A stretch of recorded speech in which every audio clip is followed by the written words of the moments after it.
Let's pick things up there with tonight's political insider. Joining me, Dave Levinthal, senior political reporter with the Center for Public Integrity. Dave, it's been a huge week with looming primaries in Nevada and South Carolina and the death of Supreme Court Justice Antonin Scalia.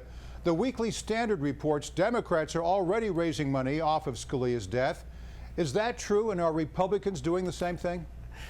Yes, Morris, it is true, and Republicans and Democrats alike are doing the same. We saw the day of the announcement that Justice Scalia had died, the Democratic Party was out with a fundraising after the potential aftermath, and a pro-Ted Cruz super PAC was doing the same. Now, today I saw an email that was a fundraising email from Sarah Palin's Political Action Committee, and even Mitch McConnell himself, on behalf of the National Republican Senatorial Committee, fundraising off the potential fight, not potential fight, really, let's talk about it in real terms, the actual fight that's happening over what's going to happen with President Obama nominating a new potential replacement for Antonin Scalia. So this is going to be something that is shaping up already to be a major political battle with political overtones and election year overtones as well. You're not going to be hearing the last of this for a long time, Morris. And there's a real battle going on in South Carolina among the GOP's establishment lane. Jeb Bush, Senator Marco Rubio, and Governor John Kasich want to emerge from that contest with some momentum. Who's spending what in South Carolina, Dave? Will the results make or break any of their campaigns? Well, first of all, Morris, we've crunched new advertising numbers that shows that Ted Cruz, senator from Texas, is really out in front along with Senator Marco Rubio in terms of advertising spending in South Carolina. Both of them are trying to emerge, if not as the winner of this, because Donald Trump is doing so well, but a strong second-place finisher in that state if they can't pull an upset. A third-place finish would be very tough for them. And then you have Jeb Bush, who's really ratcheted things back in South Carolina in a major way. His own campaign has pulled back a bit.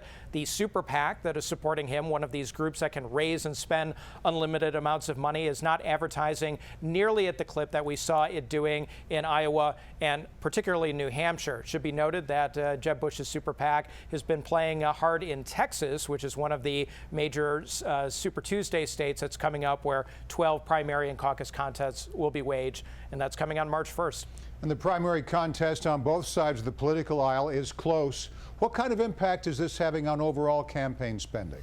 And South Carolina is definitely driving a lot of spending for many of the candidates. South Carolina is critical, not necessarily for the front runners or the ones who want to jump up into the front runner status and are kind of in the soft middle right now, but for somebody like Jeb Bush, for somebody certainly like Ben Carson, who have been trailing and lagging and kind of been slogging along with not a whole lot of victories to hang their hat on. If not a contest where it's going to break them, it's one that could really degrade them to a point where the end will be near. So very important in that regard.